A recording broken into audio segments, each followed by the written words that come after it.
اعوذ باللہ من الشیطان الرجیم بسم اللہ الرحمن الرحیم السلام علیکم ورحمۃ اللہ وبرکاتہ اما بعد فقد قال اللہ تعالی فی کتابہ المجید وهو اصدق الصادقین وقوله الحق بسم اللہ الرحمن الرحیم ادعونی استجب لکم. ناظرین اکرام، المرتضی چینل جو آپ کی مسلسل خدمت کرتا رہا ہے اور متعدد علماء، مفکرین اور دانشوروں کے ذریعے سے پیغام اہل بیت آپ تک پہنچاتا رہا ہے. یہ مجھے سعادت حاصل ہے کہ اس کے ذریعے سے میں کچھ باتیں آپ تک پہنچا سکوں. آج اس موضوع پر ہم آپ سے گفتگو کرنا چاہیں گے، وہ یہ ہے امام سجاد علیہ الصلوۃ والسلام اور دعا. دعا کا کنسپٹ اور اس کا وجود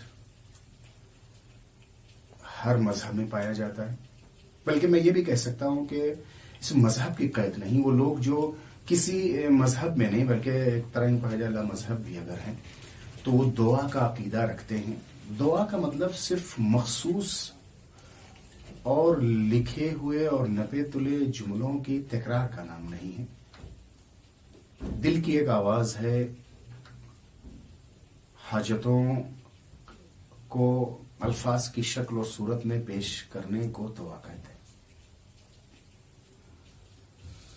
وہ جو کائنات کا خالق ہے، جو کائنات کا رب اور مالک ہے، جو فطرت و مزاج کا خالق ہے، اس نے آخری آسمانی وحیانی اور الہی کتاب میں بشریت کے نام ایک پیغام دیا اور ان کے درد دل کو سننے کا ایک باب ہوا کیا. وہ یہ ہے کہ ادعونی استجب لکم، تم ہم سے مانگو، تم ہم سے دعا کرو، ہم اس کا جواب دیں گے، ہم اسے برآمدہ کریں گے، ہم تمہاری حاجتوں کو پورا کریں گے. دعا انسان کا ایک بہت بڑا وسیلہ حیات ہے اور ذریعہ حیات ہے اور ذریعہ نجات ہے. بظاہر جب اپنوں کے، چاہنے والوں کے، عزیز و اقارب کے، دوست اور احباب کے دروازوں پر جب دق الباب کرتے اور ہر دروازے سے منفی جواب ملتا ہے اور ہر دروازہ ہمارے دستک پر بند دکھائی دیتا ہے، تو وہ رب قدیر، وہ کائنات کا مالک کی آواز دیتا ہے کہ آؤ ہمارے در پر آؤ، ہم سے گفتگو کرو، ہم سے مانگو، ہم سے سوال کرو، ہم تمہاری باتوں کا جواب دیں. کتنا حسین اور پاکیزہ جملہ ہے امام سید سجاد علیہ الصلوۃ والسلام کا کہ میرے اللہ، اگر تیرا حکم نہ ہوتا، یہی آیت ادعونی استجب لکم، تم سے مانگو، ہم تمہاری باتوں کو سنیں گے، تمہارے دعا کو شرف استجابت تک پہنچائیں گے. تو پروردگار میں تجھ سے دعا نہ کرتا، اس لیے کہ میں کون ہوتا ہوں جو تجھے مشورہ دوں. قربان جاؤں اس کلام پاک پر. در حقیقت حاجت، آرزو، تمنا جسے ہم ان لفظوں سے یاد کرتے ہیں، وہ پیش پروردگار ایک طرح کی اپنی بات کو کہنا. اور امام نے کتنا پاکیزہ اور کتنا حسین جملہ استعمال کیا، ورنہ میں کون ہوتا ہوں تجھے مشورہ دینے والا. یعنی میرے معبود، تو مجھے اولاد دے دے، مجھے پوزیشن آ جائے، میرے پرموشن ہو جائے، مجھے ترقی مل جائے، نوکری مل جائے، اور بہت سارے ہزار حاجات جو ہوتی ہیں. امام نے تشبیہ کیسے دی ہے کہ پروردگار تو نے کہا کہ مجھ سے دعا کرو، میں قبول کروں گا. اور یہ چیزوں کو مانگنا کہیں ایسا تو نہیں کہ میں اللہ کو مشورہ دے رہا ہوں کہ میری پوزیشن، میری پرموشن، میری نوکری، اس لیے کہ دینا ہوتا تو خود ہی دے دیتا. لیکن چونکہ پروردگار نے کہا ہے کہ تم سے مانگو. ایک باپ کو اچھا لگتا ہے جب اس کا بیٹا، اس کی بیٹی، اس کی اولاد، اس کے پوتے نواسے اس سے کچھ کہتے، اسے مانگتے ہیں. یوں تو تھیلیوں بھرا اور ہاتھوں بھرا گھر کا ذمہ دار باپ اور بھائی یا جو بھی بزرگ گھر و خاندان ہوتا ہے، وہ آتا ہے گھر سے ضروریات کی چیزوں کو لے کے. لیکن جب گھر میں موجود بچے، وہ کسی بھی رشتے میں ہوں، وہ اپنے بیٹے ہوں یا نواسی اور پوتے ہوں، تو اس ذمہ دار خانہ کو اچھا لگتا ہے کہ ہم سے مانگا ہے. بلا تشبیہ پروردگار تو خوش اس بات پر ہوتا ہے. بہرحال کہاں گھر کا مالک اور کہاں کائنات کا مالک، کہاں گھر کا پالنے والا اور کہاں رب کائنات. کہ اس نے کہا کہ تم سے مانگو. امام سید سجاد علیہ الصلوۃ والسلام نے کس وقت دعاؤں کا سہارا لیا؟ جب 4 جہات سے آپ پر تمام طرح کی پابندیاں لگ گئی تھی حکومت وقت کی جانب سے. نہ آپ سماج اور معاشرے میں کہیں آ جا سکتے ہیں، نہ آپ عمومی ملاقات کر سکتے ہیں، نہ آپ کے پاس کوئی عام آدمی آ سکتا ہے، نہ مسجد کا خطبہ دے سکتے ہیں، نہ نماز جماعت آپ ادا کرا سکتے. عوامی اور سماجی تمام تر سرگرمیوں سے آپ کو دور کر دیا گیا ہے. 4 جہتیں تھیں اور چاروں جہتوں کو حکومت وقت نے بند کر دیا تھا.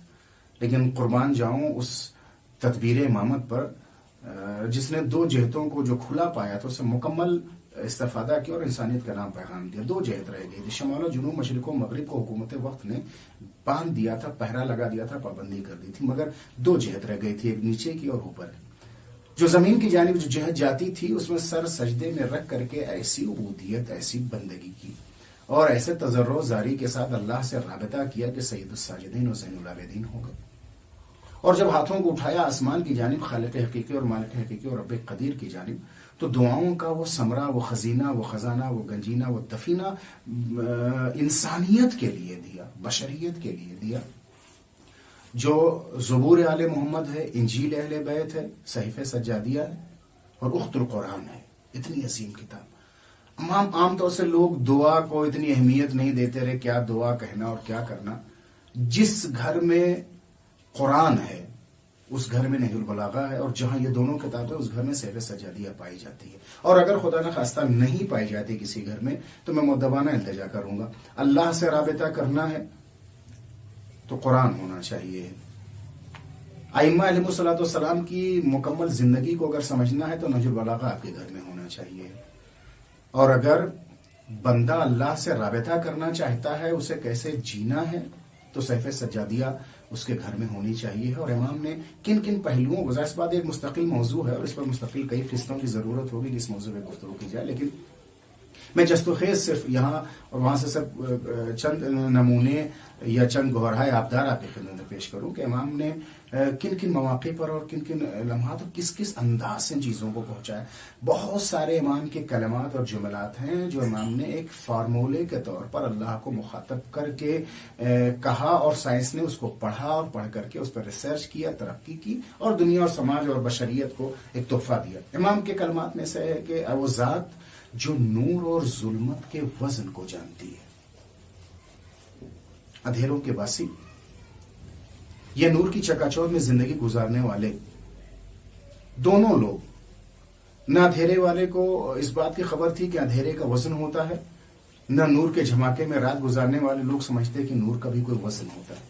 لیکن امام نے یہ کہہ کے بتایا کہ اے نور و ظلمت کے وزن کو جاننے والے، اس کا مطلب نور میں بھی وزن ہے اور اندھیرے میں بھی وزن ہے. اور اگر ایسا نہ ہوتا تو صاحب کردار اور بد کردار دونوں برابر ہو جاتے. خیر، میں عرض کروں کہ امام نے جن جملات کو کہا، جن فقرات کو کہا، سائنس نے اور ترقی یافتہ ممالک نے جب اسے پڑھا اور اس جملے کو دیکھا کہ جب کہا ہے ایک سچے نے کہ نور اور ظلمت کا وزن ہوتا تو کہا کہ ایسا پایا جاتا ہے. جب اسے ریسرچ کیا اور تحقیقاتی دنیا میں اسے لے کے گئے تو ریسرچ یہ کہتی کہ جلے ہوئے بلب اور بجھے ہوئے بلب کا وزن ہوتا ہے. ہاں، جسے ہم کلو گرام کے ذریعے سے تو نہیں توڑ سکتے ہیں، ہر چیز کا اپنا ایک وزن ہوتا ہے، ہر چیز کا اپنا ایک بیلنس ہوتا ہے اور اس بیلنس کے ذریعے سے اسے ناپا اور دیکھا جاتا ہے. تو نور اور ظلمت کے وزن کو جاننے والے جب آپ پڑھیں گے تو اس دعا کو، ان کلمات کو آپ دیکھیں گے تو امام سید سجاد علیہ الصلوۃ والسلام نے سرحدوں کے محافظ کے لیے دعا کی ہے، اپنے والدین کے لیے دعا کی ہے، اپنی اولادوں کے لیے دعا کی. ایک مستقل تمہار ذریعہ، بلکہ میں یہ کہوں کہ میں پھر اس جملے کو دہراؤں گا، جب آپ پر 4 جہات سے پہرا لگا دیا جائے، سنکشن لگا دیا جائے، پابندیاں لگا دی جائیں، آپ پر جا نہیں سکتے، آ نہیں سکتے، مل نہیں سکتے، بول نہیں سکتے، سارے رابطے اگر آپ کے ٹوٹ جاتے ہیں تو ایک رابطہ جو سب سے محکم اور مضبوط ہے اسے سید سجاد علیہ السلام نے بتایا، وہ دعا کا ہے. جب کوئی آپ کے دستک پہ اور آپ کے دق الباب پہ جواب نہ دے تو در الہی کو دستک دے، دق الباب کرو، آپ کو جواب دے گا، اس لیے کہ اس نے وعدہ کیا ہے، ادعونی استجب لکم، تم سے مانگو ہم تمہیں دیں گے، عطا کریں گے. درود و سلام ہو اس ذات والا صفات پر جس نے خدا سے مانگنے کا سلیقہ دیا. والسلام علیکم ورحمۃ اللہ وبرکاتہ.